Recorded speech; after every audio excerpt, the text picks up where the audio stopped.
Want to welcome everybody to Seinfeld. This morning's discussion will be on the abstinence. So who wants to start us off? Any particular character or theme? It's open to everyone. Wherever the group like to start today.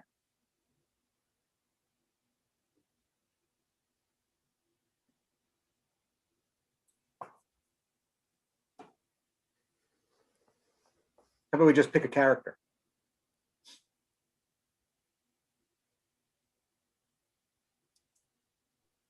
We could start with George. That's always a very solid, A safe place to start. very safe. So what is going on with George Costanza in this episode, The Abstinence? So basically his girlfriend has mono and her doctor said that she needs to abstain from sex. And so he has to abstain from sex at that point, but he uses it as an opportunity to become so smart. He picks up all these hobbies. He learns Portuguese. Yeah, that's pretty much it. And then as soon as they stop abstaining, he reverts back to a simpler form. Simpler, yep. All right, so any parallel to psychiatry or perhaps even a metaphor here?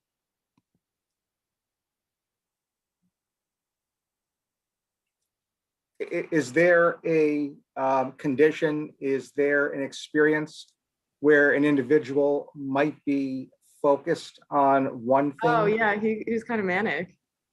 Almost. That's certainly number one, right? I mean, he could actually, in this particular episode, be demonstrating signs and symptoms of a manic episode. And this has come up with, George before. I've made mention on several occasions that this particular character allows for a very broad discussion of topics in psychiatry. And bipolar 1 disorder is actually included. So for this condition, again, just to review what a manic episode is, an individual will have to demonstrate signs, usually pulled from an acronym that we learned, dig fast, that is at least 7 days, is demonstrative of a change from previous functioning and is clinically significant. That's the general idea. The hallmark quality, that is the single criterion that the individual must possess, is an elevated, expansive, or irritable mood. If the individual is experiencing an expansive or elevated mood, you need 4 criteria. If the individual is experiencing only an irritable mood due to its non-specificity, the American Psychiatric Association does require an additional symptom from the symptom set remembered by Dig Fast. So that's a general, very quick and rapid overview of mania. And certainly George appears that he might be demonstrating some of these signs. And as always with George, certainly interpersonal dysfunction is certainly pushing the narrative. So maybe mania. Generally speaking, maybe not so much with regard to the character of George Costanza in this particular episode, but generally speaking, through the lens of a psychiatrist, is there another condition that would be in our differential diagnosis that is hallmarked by an individual being so focused on one thing, it's to the detriment of other things that they maybe should be focusing on? I was thinking an addiction. Okay. Mm-hmm. So addiction. So that's when a drug, including alcohol, takes over one's life. Good. Yeah. That's certainly a metaphor for addiction medicine. Interestingly, I think there are 2 qualities here I'm pulling from the episode that may be consistent with addiction. We could segue to Kramer's character and nicotine use disorder or tobacco use disorder. But I also think that Elaine's boyfriend might actually allow for a brief discussion in addiction medicine as well. So we'll get to Elaine and her boyfriend in just a little bit. But 2 easy segues there for what might be explaining George's behavior and perhaps that very topic also being demonstrated in not 1, but perhaps 2 characters in the episode, The Abstinence. The other thing I wanted to consider here was obsessive compulsive personality, where the individual becomes so task oriented, they actually lose perspective. And I think applicably, that could mean, in terms of interpersonal dysfunction or some other clinical significance, that they miss deadlines and perhaps endure work-related stress as a consequence. And I think this is necessary because of what develops in Elaine parallel to George. Again, remember, these two characters are always linked by the mere fact that they're never linked. The only reason why these two characters operate in the same world is because of Jerry Seinfeld, the character. Otherwise, Elaine Bennis and George Costanza would have never known each other, much less consider themselves friends. Yet in this episode, they are linked because of, I think, a condition called hoarding disorder. So again, number one, I don't see hoarding disorder as being represented in this episode per se, but I think there's a teaching point here.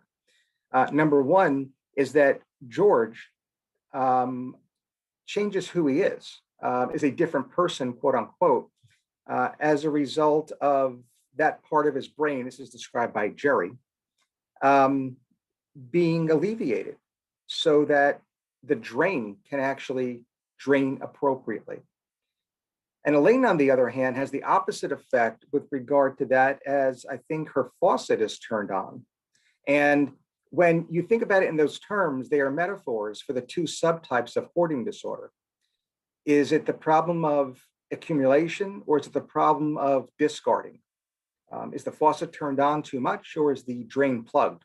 And I think as metaphors, these two characters' behaviors, I think, are consistent with those two subtypes of hoarding disorder.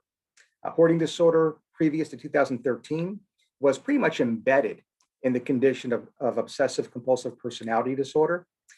Because of its prevalence, the APA decided to pull it out from the OCD definition and give it its own diagnosis. And right now, hoarding disorder is in the chapter of obsessive compulsive and related disorders, that it is a disorder related to OCD. Right? And this then allows us to talk about how OCD / hoarding disorder itself acts on a continuum with obsessive compulsive personality. That is that personality disorder hallmarked by the very trait that George demonstrates in this particular episode, that of being hyper-focused previous to the abstinence on something, sex, that results in his just losing interest or awareness of everything else, right? That's the task orientation and specificity that is a diagnostic criteria of OCPD. Any other thoughts about George or Elaine? And I will include Elaine's boyfriend in this too.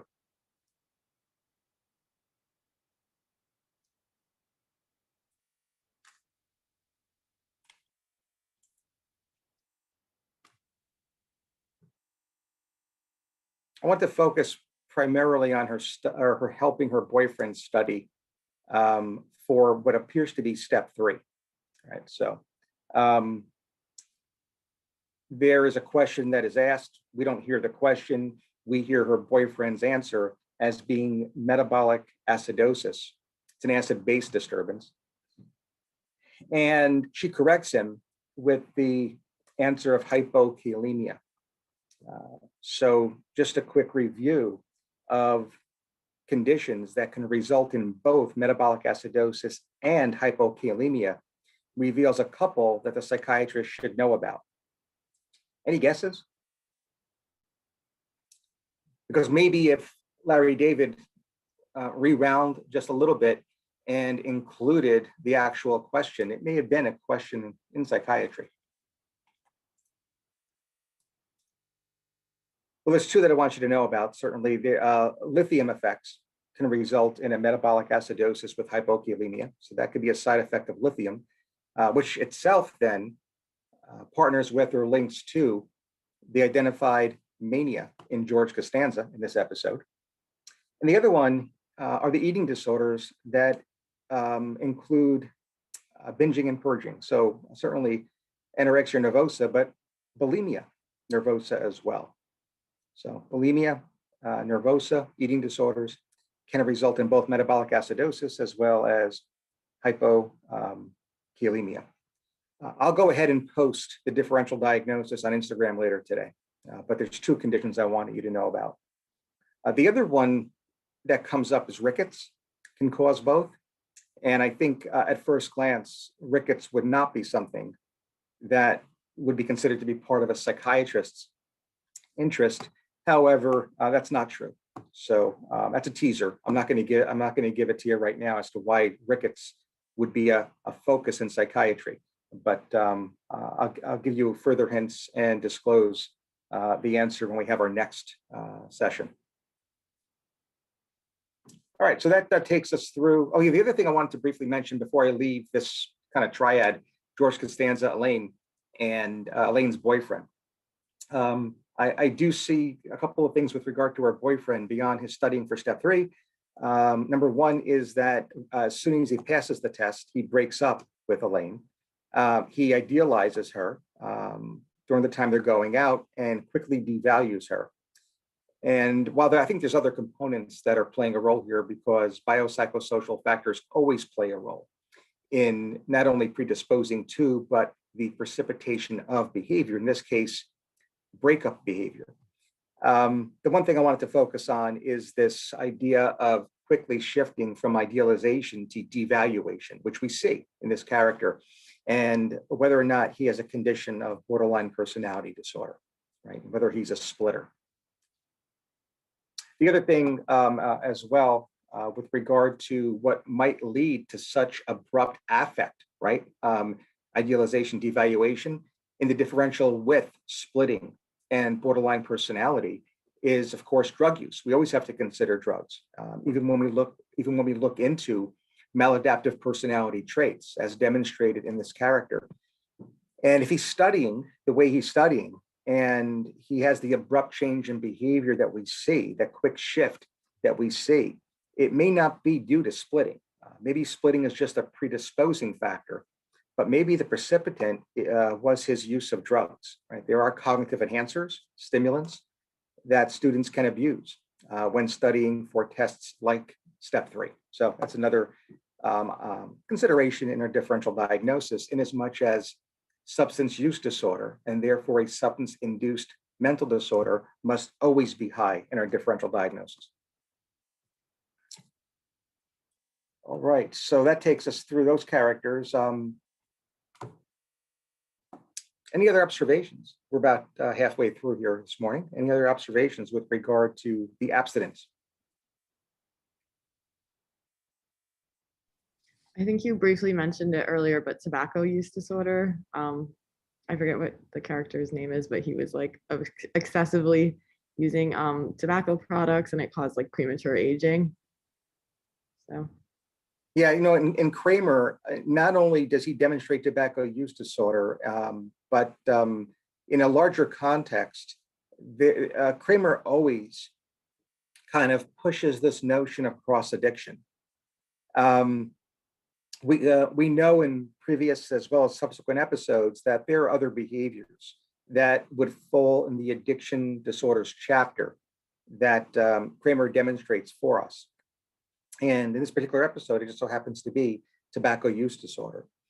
What's interesting beyond that is that his lawsuit has everything to do with the way the product makes him look, and nothing to do with regard to the physiologic effects.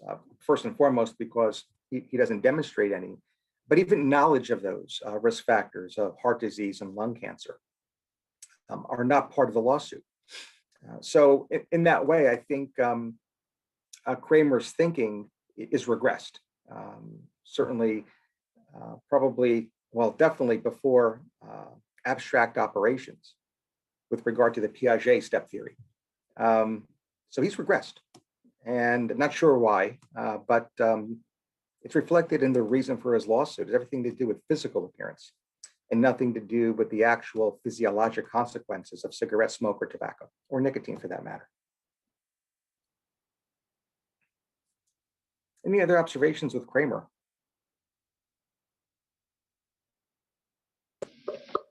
I just wanted to add, when he, just to add on to that point, when it was pointed out to him that his appearance was changing, he looked into the toaster and he listed off, yeah, I was thinking cancer, emphysema, this, but I never thought my appearance. So it seemed like he maybe very slightly acknowledged those things, but tossed them out and like hyper focused on that. Any thought, any idea why a person like Kramer would be able to mention cancer, emphysema, and not have it guide their behavior? Especially from a psychiatric perspective. How could that be? He mentioned reasons why anyone would certainly reconsider, if not avoid, cigarette smoking. Why didn't it stop him? The reason actually is found in the principles that govern operant conditioning. Okay, well, what's operant conditioning?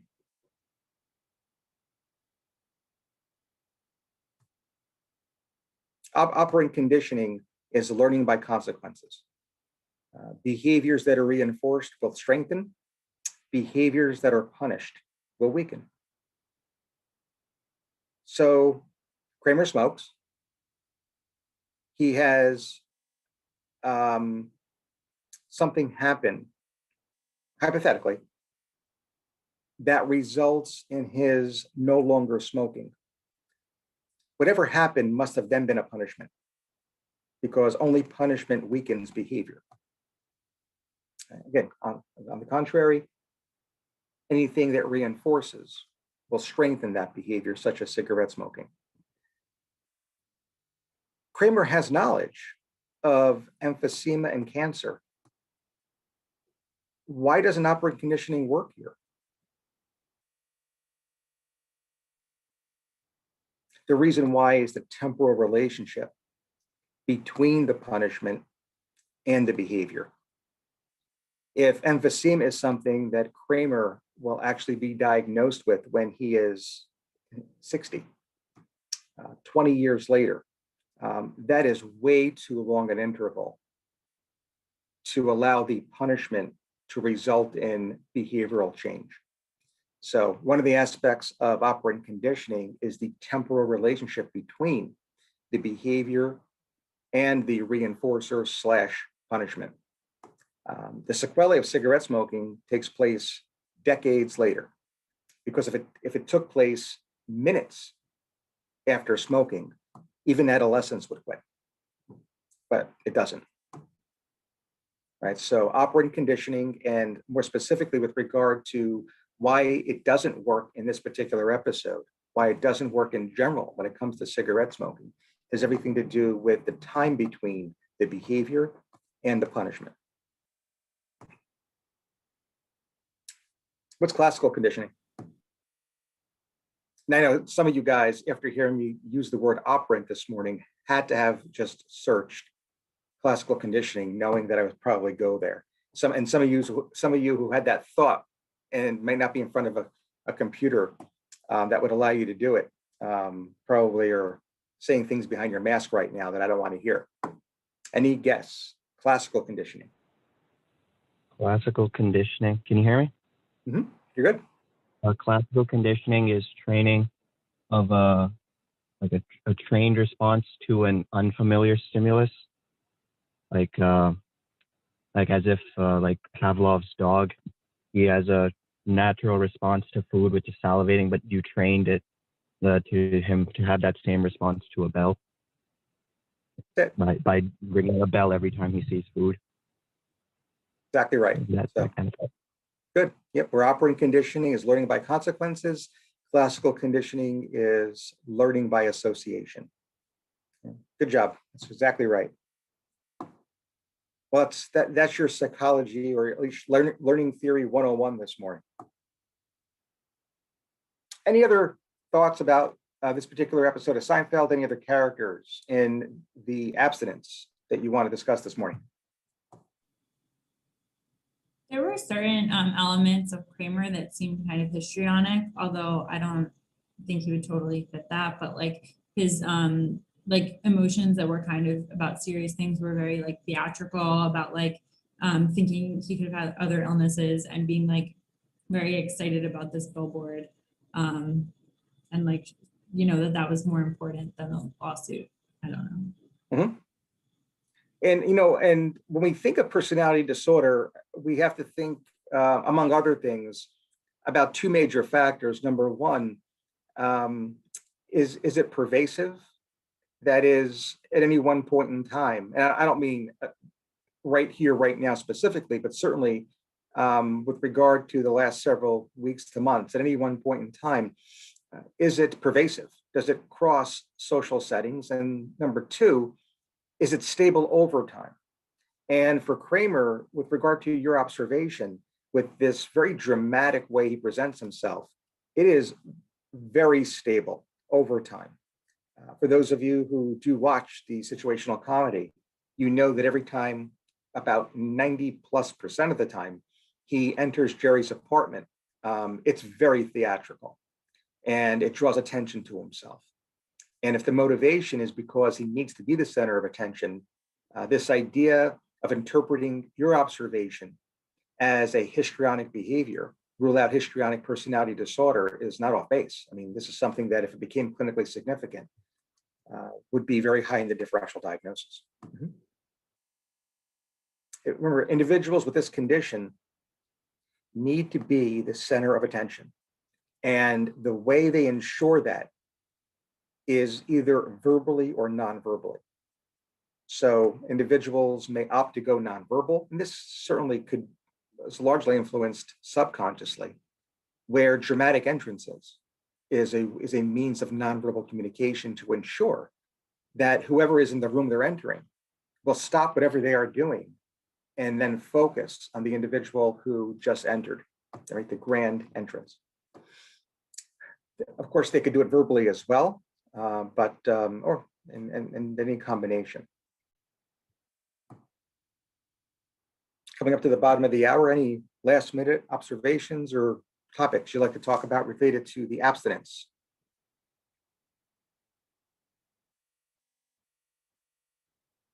All right, we're going to leave it here then. For the clerks who are here, I'm in the office, so anytime you're ready, I will meet you in the conference room. For those who are following at home, be prepared. We will start the group text with regard to the gamification and meet you back here at 12:30, also on Periscope, for our Night's Watch discussion this afternoon on The Little Mermaid. See everybody back then.